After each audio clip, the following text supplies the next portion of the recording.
Welcome back to this week's Inside the Idaho Vandals with Jason Gesser. I'm Dennis Panchin. BYU's pretty good, aren't they? They are. They're a good program, and they've got a really good ball club this year. Their defense especially. Their defense has held some really good offenses to very low points, and they fly around, they hit you, and they do a really good job at it. And when you have a defense playing with a confidence and an attitude that they have right now, you're gonna have to do some different things. You're gonna have to break some tendencies. You're gonna have to do things out of the ordinary to be successful. But you're also gonna have to do things that your players are comfortable with, just so they can go out there and execute. But they've got a pretty good program right now, and there's a lot of games in there. You look at the Oregon State game, you look at the BYU game, you look at the Notre Dame game. Oregon State game got out of hand late. But the Notre Dame game and the Boise State game, they should have very well won, And those are two top programs in the country right now, and they got a good squad over there, and we're gonna have to come ready to play. What's it like playing in Provo? How difficult is that? I mean, they get a lot of people. They're right on top of you. It's a pretty loud place. It's a little bit of elevation, not like Wyoming, but I mean, there are issues with playing there. What's your biggest concern right now? The biggest concern is just getting our guys comfortable. It's an 8:15 kickoff over there, which means it's going to be cold. It's probably going to be right around the 20s, right around there. And so having our guys physically and mentally be ready to prepare for that. We're used to playing in a dome over here, although we will go outside and practice all week long to physically and mentally prepare ourselves for that. But that's the main thing, and get them to have an ability, have fun, have confidence, go out there, and let's go out there. And the biggest thing we have to do is we're going to have to match their physicality, because they're a physical team. And if we can do that, we can match that and actually maybe take a step above, we'll have a chance in this game. But if we don't, it's going to be a long night. So they've played around at quarterback a little bit because of injuries and just not guys being very effective. What do you expect there, and are they good enough at quarterback right now? They are. They got two very good guys, and they run the ball. They run the ball very successfully, and they do a good job of not only mixing it up with their run and play action pass, but also running their QB. And their starting quarterback, he should be playing. They're coming off a bye week, so he should be a little bit more healthy.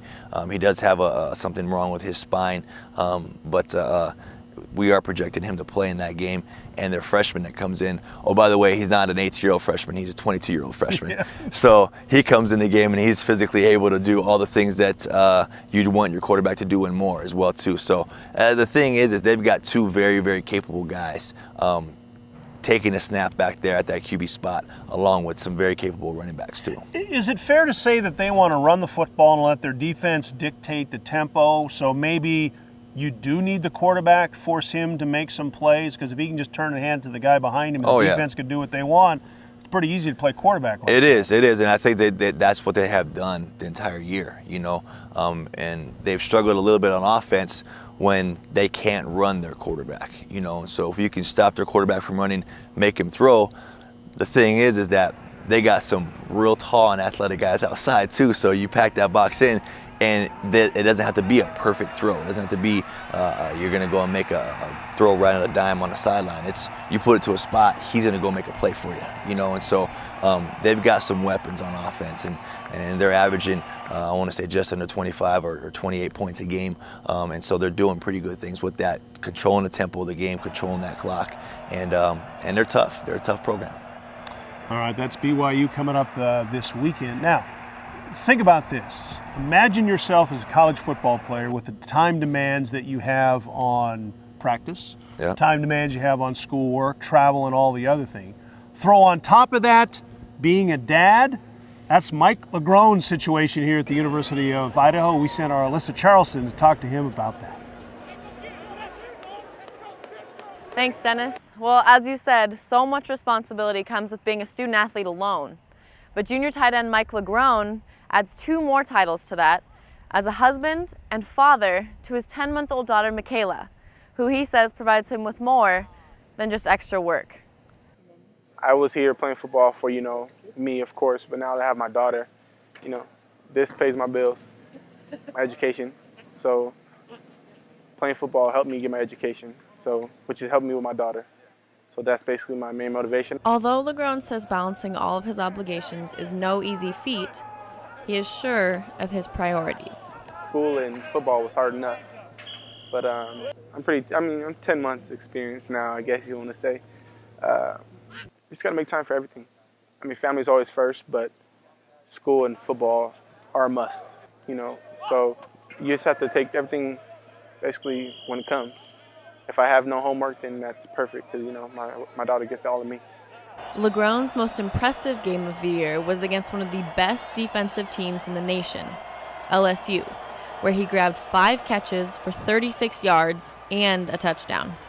With a 6'2", 273-pound stature, Legrone is a unique blend of strength and agility for the Vandals at the H-back position.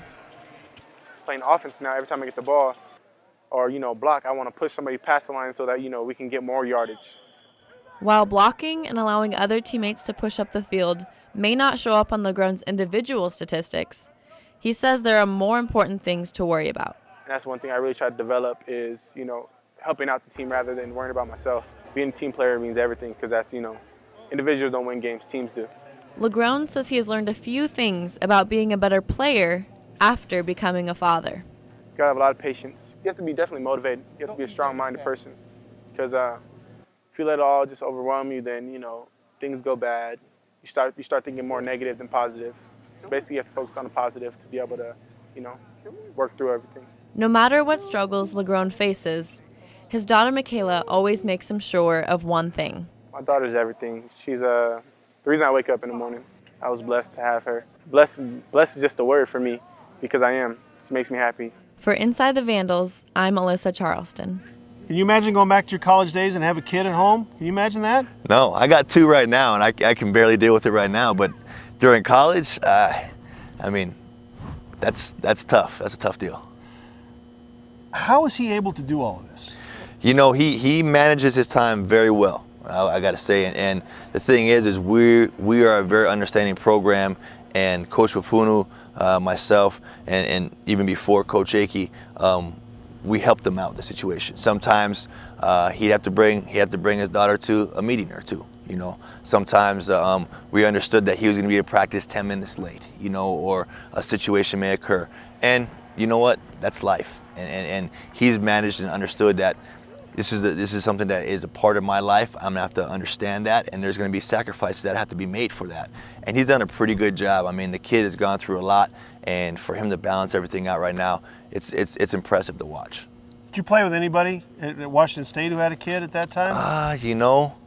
I haven't, but I can tell you what, I bet you he can ask a lot of guys down in Provo some of their ideas because they're averaging about 2 or 3 kids a guy. I'll tell you that much right now. So I think BYU has a daycare center. They do. For I'm pretty sure they do. Hey, thanks for joining us this week. Good luck against BYU. No problem. And we'll talk to you next week. Thanks for always having me. That is Jason Gesser, and we'll visit with him next week. When we come back, another good night for women's volleyball. And you know what?